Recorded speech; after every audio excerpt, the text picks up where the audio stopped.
जय महादेव साथियों,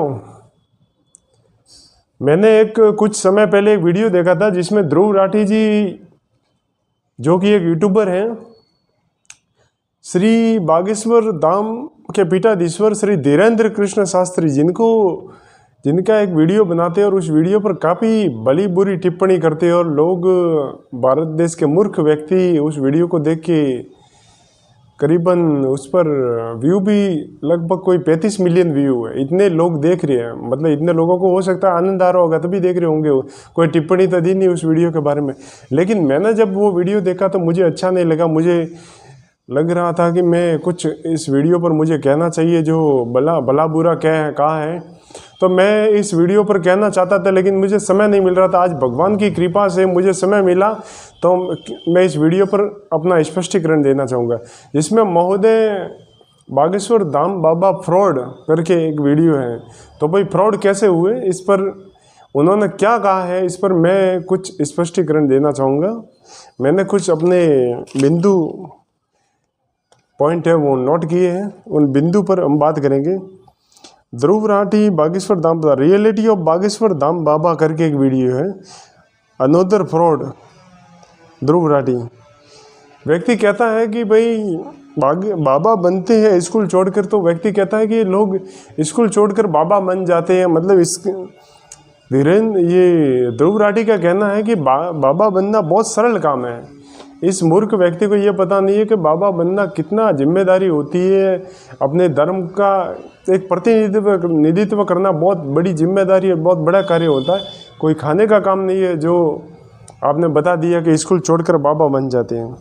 मैं कहता हूँ कि बाबा बनना सरल है क्या? अगर तुम कई स्कूल के प्रिंसिपल भी बनते हो तो पूरे स्कूल की जिम्मेदारी होती है उस स्कूल का अच्छा रिजल्ट रहना चाहिए। वहाँ के बच्चे में कोई मारपीट नहीं हो, कोई टीचर बच्चे को ज़्यादा भी नहीं पीटे कि बच्चा मर जाए, ऐसा कोई हो। और कोई बच्चे के साथ नहीं, कोई विद्यार्थी के साथ नहीं लड़े, और ऐसा नहीं हो कि किसी को प्राण से मार दिया जाए। तो मुख्य बात ये होती है कि जब सामान्य स्कूल का एक प्रधानाचार्य होता है, एक प्रिंसिपल होता है, तो उसके ऊपर इतनी जिम्मेदारी होती है, तो बाबा बनना मतलब कितनी जिम्मेदारी होती है। ये महोदय कहते हैं कि स्कूल छोड़कर बाबा बनते हैं, तो भाई स्कूल छोड़कर बाबा कौन बना?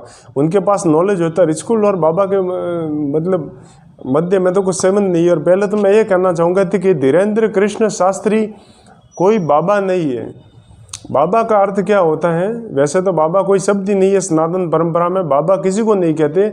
लेकिन संत होते हैं, ऋषि होते हैं, महर्षि होते हैं, और देवर्षि होते हैं, स्वामी होते हैं, ये सब परंपरा है। लेकिन कहीं पे भी मेरे को ये बाबा शब्द का शास्त्रों में वर्णन नहीं मिला। पता नहीं, लोग कहते होंगे, चलो मान लिया। लेकिन धीरेन्द्र कृष्ण शास्त्री, उनका कोई विवाह ये अपने करेंगे और वो एक गृहस्थी की तरह रहेंगे आगे भी। और उन्होंने कोई संन्यास नहीं लिया है जो बाबा आप कहोगे, क्योंकि वैसे बाबा तो होता ही नहीं है कोई शब्द। लेकिन आप सन्यासी को अगर बाबा कहते हो तो उन्होंने संन्यास भी नहीं लिया, अर्थात धीरेन्द्र कृष्ण शास्त्री कोई बाबा नहीं है। तो ध्यान दीजिए, आगे आप बाबा किसको कह रहे हो ये भी आपको सोचना पड़ेगा। हाँ, पंडित जी कह सकते हो, महाराज कह सकते हो, ये सब शब्द का उपयोग कर सकते हैं, लेकिन बाबा नहीं। ये ध्यान देने की बात है। तो पहले तो मूर्खता है लोगों में, ये समझना पड़ेगा। फिर कहते हैं स्कूल छोड़कर बाबा बन, तो स्कूल छोड़कर कौन बाबा बना भाई? स्कूल जिसको जितनी पढ़ाई करनी होती है उतनी पढ़ाई कर लेते हैं। और पढ़ाई भी अब क्या है, शिक्षा पद्धति क्या है, उस पर मैंने वीडियो पहले ही बना दिया है। व्हाट इज एजुकेशन करके टाइटल है, उस पर आप जाकर देख लेना। भारतीय शिक्षा पद्धति में वर्तमान में मतलब क्या स्थिति है और क्या नहीं है, वो मैंने उस वीडियो में बता दिया। तो ये देख लेना कि स्कूल छोड़कर स्कूल में क्या पढ़ाई होती है, वो मैंने पूरा उस वीडियो में बता दिया। चलो अगला पॉइंट आता है, सब हिंदू एक हो जाओ और पत्थर फेंकने वालों पर बुलडोजर चलाओ। हाँ बिल्कुल, ये कथन था अपने धीरेन्द्र कृष्ण शास्त्री जी ने कई भाषण में अपने कथा में लोगों को कहा था कि सब हिंदू एक हो जाओ और पत्थर फेंकने वालों पर बुलडोजर चलाओ। बिल्कुल ये सही बात कही है भाई, सब हिंदू एक हो जाओ और गायों को काटो, किसी मतलब स्त्रियों के साथ बलात्कार करो, ऐसा तो कोई इन्होंने कहा नहीं है। एक हो जाओ और पत्थर फेंकने वालों पर, एक हो जाओ और हर किसी के ऊपर बुलडोजर नहीं चलाना, हर किसी को मारना काटना नहीं, ऐसा नहीं, पत्थर फेंकने वालों पर। मैं कहता हूँ जब राम जी की यात्रा निकलती है रामनवमी के दिन, जब कावड़ लेके जाते हैं, उन पर मांस के टुकड़े फेंके जाते हैं, उन पर पत्थर फेंके जाते हैं, तो उन पर बुलडोजर चलाना और उनका विरोध करना कोई गलत है क्या? ये भाई इसका मतलब आप तो लोगों को नपुंसक बना रहे हो। और धीरेन्द्र कृष्ण शास्त्री जो उनको जगा रहे हैं, लोगों को वास्तविकता से परिचित करा रहे हैं, आप उनको हेट स्पीच बता के कहते हो कि कार्रवाई नहीं हुई, जेल में नहीं डाला, होनी चाहिए थी। ये कैसे मूर्खता है? फिर कहते हैं सब अपने हाथ में हथियार उठा लो तो पुलिस क्या करेगी? बिल्कुल, धीरेन्द्र कृष्ण शास्त्री जी ने अपने वीडियो में ये भी कहा था कि सब अपने पत्थर फेंकने वाले बुलडोजर चलाओ, सब ने अपने हाथों में हथियार उठा लो, और जो तुम्हारी बहन बेटियों के साथ बलात्कार करते हैं, जो गौ माता को मारते काटते हैं, जो व्यर्थ अधर्म फैला रहे हैं, जो तुम्हारे प्रसाद में मांस डालते हैं, जो समोसे में मांस डालते हैं, सूरत में केस आया था, तो उन पर हथियार उठाने का बोला, तो ये क्या गलत कहा? अब महोदय कहते हैं ध्रुव राठी जी की पुलिस क्या करेगी? मैं कहता हूँ पुलिस करती भी क्या है। मैं आपको, चलो पुलिस स्टेशन, मैं राजस्थान के पिंडवाड़ा क्षेत्र से हूँ, मैं आपको पुलिस स्टेशन लेके जाऊँगा, मैं आपको कई पेंडिंग केस बता दूंगा पुलिस ने क्या किया। बीच में एक लड़की थी मेरे मिलने वाली, उस लड़की को कोई लड़का छेड़ रहा था, मैंने कहा कि भाई पुलिस के पास जाओ। मैंने भी ये कहा, ध्रुव राठी भी ध्यान से सुनना, अगर वीडियो देख रहा हो और नहीं देख रहा हो तो ये वीडियो शेयर करो ताकि वो भी देखे। उस लड़की को मैंने भेजा पुलिस के पास, और पुलिस के वहाँ पे वो रिपोर्ट लिखाती है, FIR दर्ज कराती है, तो पुलिस पूछती है कि भाई, पहले तो वो लड़की बताती है कि भाई इस लड़के ने मेरे साथ ये गलत मैसेज किए हैं, अश्लील मैसेज किए हैं, और मैसेज भी बताए, अश्लील मैसेज थे। मैं आपको इतना बता देता हूँ, ज़्यादा मैं नहीं बता पाऊँगा, मेरे में इतनी हिम्मत नहीं है कि मैं वो बता पाऊँ। लेकिन उस पर पुलिस क्या कहती है, भाई ऐसा तुमको क्या किया, टच किया है क्या, कोई आपके कपड़े फाड़े या कि इसमें क्या हो गया? मतलब पुलिस ये कार्रवाई कर रही है, और आप कह रहे हो कि भाई पुलिस क्या करेगी? तो फिर पुलिस क्या कर रही है आप बताओ। मैंने एक उदाहरण दिया, ऐसे 100 उदाहरण है मेरे पास, और मैं कई पेंडिंग केस आपको बता देता हूँ। आ जाइए मेरे पुलिस थाने में, या फिर आप जहाँ पे हो एड्रेस दे दीजिए, मैं वहाँ के पुलिस थाने में आपको लेके जाता हूँ। आप तो चलो स्पेन में रहते हो, हरियाणा से हो तो आ जाओ हरियाणा में, आपका हरियाणा पुलिस स्टेशन में लेके जाता हूँ। पुलिस ने कितने केस क्लोज किए, कई केस पेंडिंग पड़े हुए हैं, कई दोषियों को फांसी नहीं हुई है, कई दोषियों की सज़ा नहीं मिलती है, मर्डर करने वाले बाहर आ जाते हैं, गो हत्या वालों को सज़ा नहीं मिलती है, बलात्कार करने वाले को सज़ा नहीं मिलती है। तो पुलिस तो कोई नहीं कर पा रही है। आप कहोगे पुलिस क्या करेगी? बिल्कुल, पुलिस तो नपुंसक कोई नहीं कर पा रही है, मैं खुद कह रहा हूँ। इसके बाद में आगे चलते हैं, पुलिस अपनी नौकरी छोड़कर बाबा बन जाए, ये ध्रुव राठी जी कहते हैं। मैंने कब कहा कि पुलिस ने अपनी नौकरी छोड़कर बाबा बन जाए? और पुलिस में इतनी योग्यता भी नहीं है कि बाबा बन सके। बाबा बनना इतना सरल नहीं है। रोज शराब पी के पड़े रहते थे ये अपने थानों में, और ये क्या मतलब बाबा बनेंगे? बाबा बनने के लिए सात्विक रहना पड़ता है, लहसुन प्याज का भी त्याग करना पड़ता है।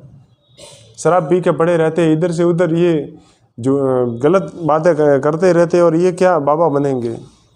महोदय कहते हैं कि भाई अगर बाबा कार्रवाई कर सकते हैं तो पुलिस अपनी नौकरी छोड़कर पुलिस भी बाबा बन जाए। पुलिस की औकात नहीं है कि बाबा बने, और बाबा बनना इतना सरल कार्य भी नहीं है। पुलिस क्या कार्य कर रही है, और पुलिस के बारे में आप जानते क्या हो? पुलिस के बारे में मैं विस्तृत वीडियो में बताऊंगा। ये जब अंग्रेज भारत में आते तो अंग्रेज अपनी सुविधा के लिए कुछ लोगों की एक समूह बनाते हैं। उस समूह को एक विशेष वर्दी दी जाती है खाकी कलर की, और कहते हैं कि हम हर जगह तो नहीं घूम सकते, हम अपने व्यापार में मस्त हैं, तुम लोगों में घूमो, या के भारतीय लोगों में, और उनकी देख रेख करो। और कहीं पे जो प्रशासन के खिलाफ बोलते हैं उनको लाठी चार्ज करो, गोली मारो आदि सब ये नियम उनको देते हैं। क्योंकि वो तो देखे ही भाई, अगर मैं कहीं पे चोरी करने जाऊंगा तो मैं भाई उनका भला थोड़ी सोचूंगा, मैं तो उनको मारूंगा ही। तो वो चोरी करने आए थे तो वो तो अपने नियम से ही चलेंगे, मैं कोई मेरे नियम थोड़ी दूंगा। तो ये है पुलिस के बारे में भी अगर चाहिए आपको तो विस्तृत वीडियो मैं आपको दे दूंगा कि ये क्या है और कैसे बने हैं। इसके बाद में महोदय कहते हैं कि हेट स्पीच भड़काऊ भाषण था। धीरेन्द्र कृष्ण शास्त्री जी का वही हथियार उठा लो और पत्थर फेंक बुलडोजर चलाने का अशांति फैलाने वाला था, लेकिन गिरफ्तारी नहीं हुई। क्यों भाई गिरफ्तारी क्यों? ऐसा क्या कार्य कर दिया? कोई बलात्कार कर दिया जो गिरफ्तारी होगी? कोई चोरी की जो बलात्कार ये गिरफ्तारी होगी? या फिर कोई गो हत्या की जो गिरफ्तारी की होगी? या फिर राष्ट्रीय पशु को मारा, राष्ट्रीय पक्षी को मारा? या फिर ऐसा मतलब राष्ट्र में कोई कार्य किया है जो अनुचित है, जो नैतिकता को शर्मसार करने वाला है, फिर गिरफ्तारी कैसी? फिर महोदय कहते हैं कि छुआछूत, छुआछूत का एक ये उदाहरण देते हैं ध्रुव राठी जी, जिसमें धीरेन्द्र कृष्ण शास्त्री जी के पास एक दरबार में कोई व्यक्ति आता है और चरण स्पर्श करता है, तो धीरेन्द्र कृष्ण शास्त्री जी कहते हैं कि दूर रहो तुम अछूत हो, मेरे ये हमको छूना मत, अपवित्र कर दूंगे। ऐसे मतलब मजाक में कहते हैं, ऐसा कोई नहीं है। क्योंकि जब उन्होंने यात्रा निकाली थी तो यात्रा में वो कहते हैं कि जात पात की करो विदाई, हम हिंदू है भाई भाई, और उन्होंने सबको एक होने को कहा है। तो ऐसा कोई नहीं हो, मजाक में कह देते हैं, किसी को वो मजाक में कह देते हैं और उनको भी ऐसा बुरा नहीं लगा। आपको इतना बुरा क्यों लगा? आपने ऐसा उठा के क्या किया? वो मजाक में कहा था, ऐसा नहीं कि उनका कोई उद्देश्य किसी को ठेस पहुंचाना नहीं था। फिर कहते गांधी जी भी सनातनी हिंदू थे, लेकिन गांधी जी ने ऐसा कोई धीरेन्द्र कृष्ण शास्त्री जी जैसा नहीं किया। महोदय का ऐसा कहना है। मैं कहता हूँ गांधी जी सनातनी हिंदू, मुझे तो हंसना आ रहा है और कभी रोना भी आता है। अब आप ही बताओ मैं हंसूँ या रोऊँ? मेरे को पता नहीं चल रहा है। भाई गांधी के बारे में आप जानते क्या हो? जब भगत सिंह को फांसी की सजा सुनाई देती है, गांधी उस समय का वकील था, वो कोई बोला नहीं। जब स्वामी श्रद्धानंद जी को राशिद अली करके मुसलमान एक गोली मारता है, तो गांधी उस राशिद अली का केस लड़ता है और कहते हैं कि मैं तुम्हारा केस लड़ूंगा क्योंकि राशिद अली ने अपनी धर्म की रक्षा के लिए गोली मारी है। क्यों भाई? धर्म की रक्षा का मतलब वो भी अपने धर्म का प्रचार ही कर रहे थे। मुसलमानों के क्या बुरा कर दिया जो उसने गोली चलाई? और राशिद अली को अपना भाई बताकर उनका केस लड़ा था। अपने गांधी जी को पहले भी कहा था कि भाई आप उनका भगत सिंह आदि जो क्रांतिकारी थे उनका समर्थन करो। गांधी ने कोई समर्थन नहीं कहा। गांधी ने उल्टा मतलब भारत पाकिस्तान अलग करवाया। और गांधी कहते थे, मेरे पास वीडियो भी है जो कि गौतम खट्टर जी स्वयं काफ़ी प्रचलित है लोगों में, उन्होंने कहा है कि भाई गांधी के, और गांधी कहते थे कि भाई अपने अगर मुसलमान तुम्हारी लड़कियों को छेड़े और उनके साथ बलात्कार करे तो लड़की को ऐसे आंख बंद कर के सो जाना चाहिए जैसे रात हो गई हो।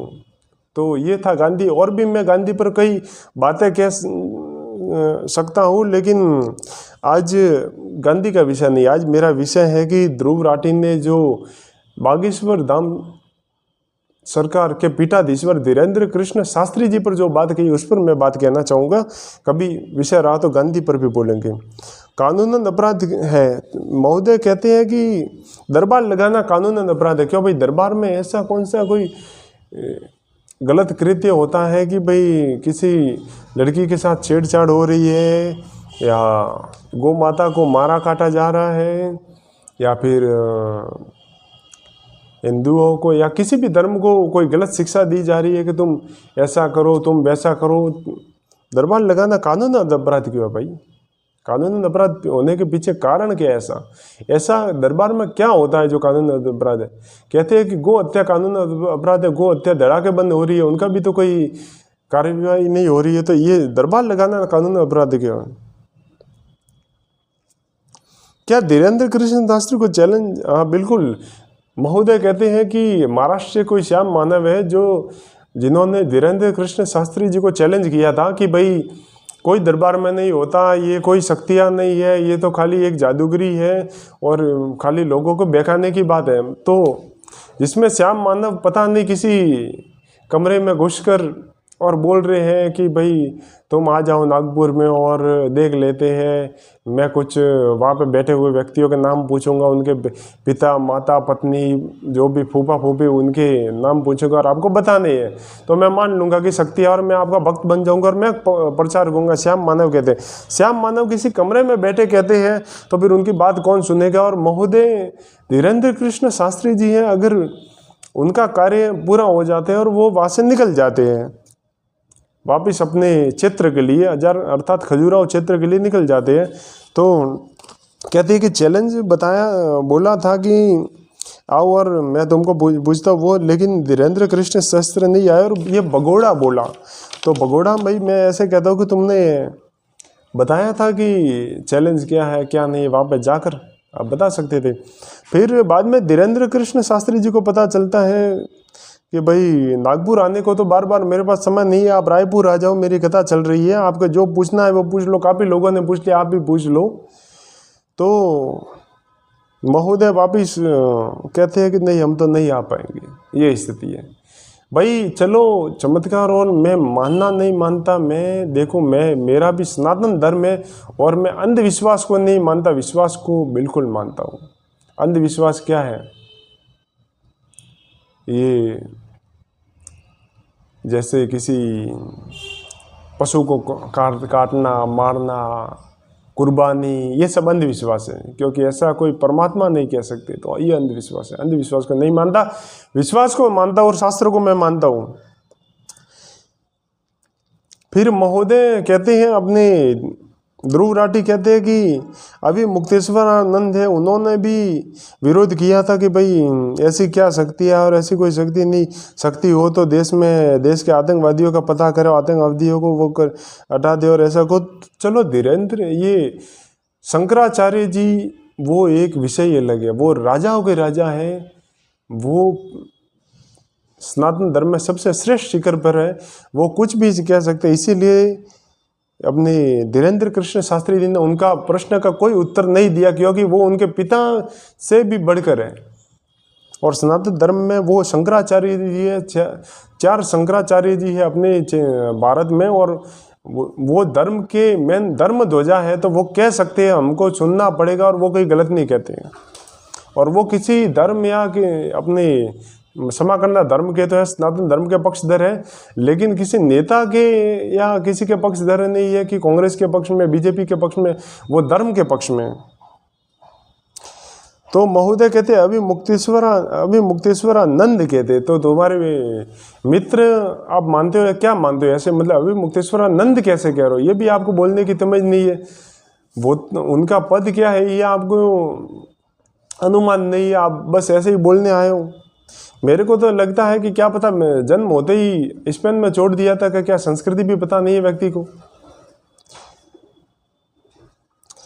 अगला पॉइंट आता है, धीरेन्द्र कृष्ण शास्त्री की तुलना श्याम मानव ने और ध्रुव राठी ने जेम्स रैंडी करके एक कोई लगभग ये फ्रांस का या जर्मनी का कोई वो था, जादूगर था, तो जादूगर से तुलना की है कि भाई जेम्स रैंडी भी ऐसे ही जादूगर था, वो जादू करता था, ऐसे ही धीरेन्द्र कृष्ण शास्त्री भी एक जादू कर रहे हैं, मतलब जादू लोगों को बताकर मनोरंजन कर रहे हैं, बाकी और कुछ नहीं है। और धीरेन्द्र कृष्ण शास्त्री जी को ठग भी कहा है। तो मैं कहना चाहूँगा भाई ठीक है, इनको तो बोल दिया, किसी मौलवी को मत बोलना, नहीं तो इस पर ना कर गोली मार दी जाएगी। क्योंकि ये तो ठीक है, सनातन धर्म में मूर्ख व्यक्ति रहते हैं जो सुन लेते हैं और आनंद आता है बड़ा, लेकिन इस्लाम में और क्रिश्चियन ईसाई नहीं सुनते, इसीलिए बच कर रहना। आगे चलते हैं कि ये बात इसने ध्रुव राठी ने बहुत अच्छी कही है कि कई फर्जी गुरु बनते हैं, वह भी हिंदू, मुस्लिम और ईसाई तीनों में। बिल्कुल सही बात है, फर्जी गुरु भी बिल्कुल बनते हैं, ये आपने एकदम सही बात है। भारत में लगभग 184 के 284 शंकराचार्य जी बन के घूम रहे हैं, जबकि वास्तविक शंकराचार्य जी भारत में 4 है। पूर्व में अपने ये गोवर्धन मठ वाले ये निचलानंद जी, पश्चिम में अपने द्वारका मठ में बैठते हैं अपने सदानंद जी, जो कि पश्चिम का ये जोशी मठ, पूर्व में गोवर्धन मठ, पश्चिम में जोशी मठ, उत्तर में ज्योतिर्मठ और दक्षिण में श्रृंगेरी मठ। ये 4 मठ है और चारों के पीठाधीश्वर अलग अलग है अपने, और केवल वो शंकराचार्य जी और वो धर्म के ध्वजावाहक है। बाकी 184 या 284 लगभग आंकड़ा मेरे को स्पष्ट रूप से याद नहीं है, लेकिन इतने शंकराचार्य जी बन के घूम रहे, वो फर्जी है, तो बिल्कुल फर्जी भी होते हैं। और फर्जी ज़्यादातर जो भी जिनको संत कहते हैं वो फर्जी कौन बनते हैं? जिनके मन में कोई संन्यास नहीं होता और ऐसे ही पता नहीं रोटी खाने के लिए अपने 40 वर्ष उम्र हो जाने होने के पश्चात भी विवाह नहीं होता, सोचते हैं कि भाई चलो क्या है ज़िंदगी में, अब लड़की तो मिली नहीं, विवाह हुआ नहीं, तो चलो बाबा ही बन जाते हैं। तो वो ऐसे बाबा बनते हैं और वो ऐसे संन्यास लेते हैं कि वो ऐसे ही काम करते हैं और वो फर्जी होते हैं। वो बात सही है। और जो भी इतने इधर से उधर बलात्कार आदि जितने भी दुष्कर्म होते हैं कि वो ऐसे ही लोग करते हैं, क्योंकि उनके 40 वर्ष उम्र हो गई, विवाह तो करना था लेकिन विवाह हुआ नहीं, अब लड़की कहीं मिली नहीं, तब वो बाबा बन रहे हैं, जो भी संन्यास ले रहे हैं, तो उनके मन में वासना रह जाती है कि वो वासना कहीं तो कहीं निकलेगी, तो वो ऐसे निकलती है। तो ये बात बिल्कुल सही है कि फर्जी, ये महोदय ने बिल्कुल सही बात की, इसका मैं समर्थन करूँगा और सही है जो तो सही है।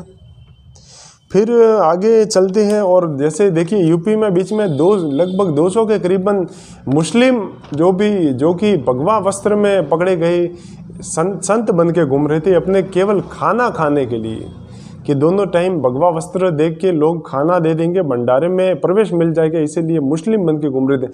अब वो कोई बलात्कार करते हैं या कोई चोरी करते हैं तो लोग ये नहीं कहेंगे कि मुस्लिम सन्यासी बना था और उसने वहाँ पर लूटा, चोरी किया या फिर बलात्कार आदि कर्म किया। लोग तो खाली कहेंगे कि आज वहाँ के एक सन्यासी ने सनातन धर्म के ऐसा कार्य किया। बदनाम कौन हुआ? सनातन। ऐसा सनातन बदनाम होता है। आगे चलते हैं, लोगों का अनपढ़ होना अंधविश्वास में फंसने का कारण है। महोदय कहते हैं कि जितने भी दरबार में लोग जाते हैं वो सब अनपढ़ है, पढ़े लिखे नहीं है। मैं आपसे ये कहना चाहूँगा, ऑस्ट्रेलिया में भी कथा चलती है तो वहाँ पे भी लोग अनपढ़ है क्या? इसका मतलब तो सबसे ज़्यादा पढ़े लिखे आप ही हो, वो भी अनपढ़, वो भी अनपढ़, तो आप ही सबसे ज़्यादा पढ़े लिखे हो, बाकी तो सब अनपढ़ है। तो महोदय कहते हैं कि अनपढ़ होना ठीक है, अंधविश्वास का कारण। अंधविश्वास कैसा? अंधविश्वास में ऐसा मतलब क्या कर दिया? कोई ऐसी बात कर दी कि एक बकरे को माता जी को चढ़ा दो, माँ काली को चढ़ा दो, जिससे माँ काली प्रसन्न हो जाएगी, ये अंधविश्वास है। अगर लहसुन प्याज खाने के लिए भी महोदय मना कर रहे हैं, शराब मांस आदि भी जो इनसे व्यक्ति जुड़े हुए वो उन्होंने काफ़ी लोगों ने शराब मांस भी छोड़ दिया और सही चरित्र पर भी चल रहे हैं, तो ये तो फिर अंधविश्वास तो कैसे हुआ? अंधविश्वास क्या है? अगर थोड़ा और टिप्पणी देंगे तो मैं उत्तर देने का प्रयास करूंगा। मेरे को तो अंधविश्वास कोई लगा नहीं। शिक्षा की कमी तो होगी बिल्कुल, ये मैंने कहा है कि एजुकेशन नहीं है, तो एजुकेशन पर मैंने पहले एक वीडियो बना दिया है। वर्तमान में भारत में मैकोले शिक्षा पद्धति चल रही है जो किसी भी काम की नहीं है। व्यक्ति पढ़ रहा है लेकिन कोई काम का नहीं है, सबसे ज़्यादा बेरोजगारी है।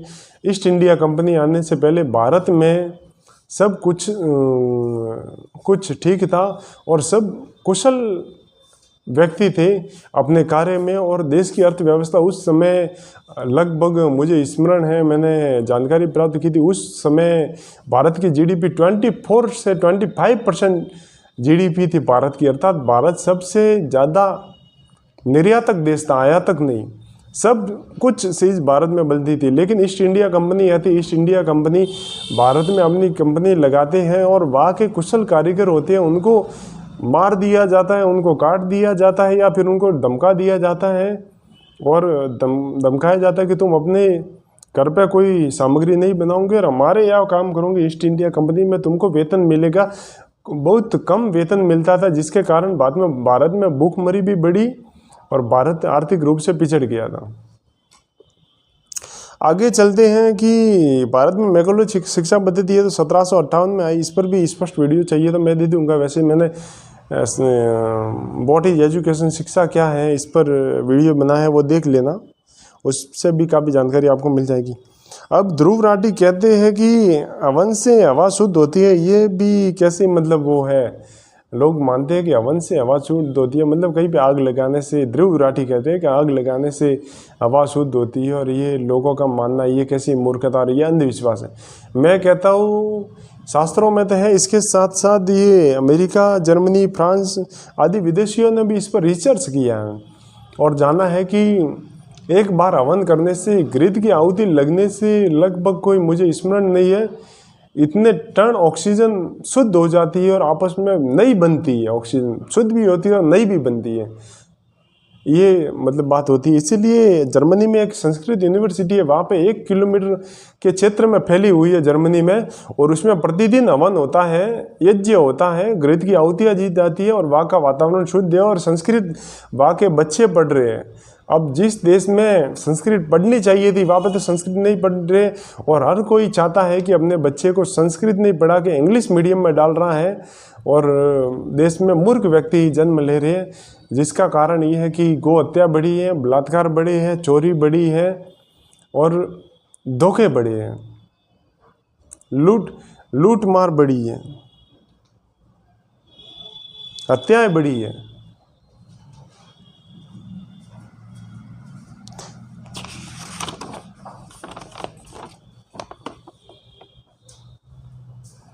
बिल्कुल, आजकल फर्जी बाबा बनते हैं। फर्जी बाबा कौन से बनते हैं वो तो मैंने बता दिया, जिनका विवाह नहीं होता और 40 वर्ष के बाद जो कुछ कार्य नहीं रहता तो और संन्यास धारण कर लेते हैं नाम मात्र का, वो मानसिक संन्यास नहीं। संन्यास 2 प्रकार से होते हैं। व्यक्ति को शास्त्रों के अनुसार कहा गया है कि जब ब्रह्मचर्य का पालन कीजिए और अपनी इंद्रियों को वश में कीजिए, जब पूर्ण वैराग्य मन में आ जाए कि बस अब तो मुझे दुनियादारी से कोई मतलब ही नहीं है, किसी में आसक्ति नहीं रह जाए, तब संन्यास लेना चाहिए, ऐसा शास्त्र कह रहे।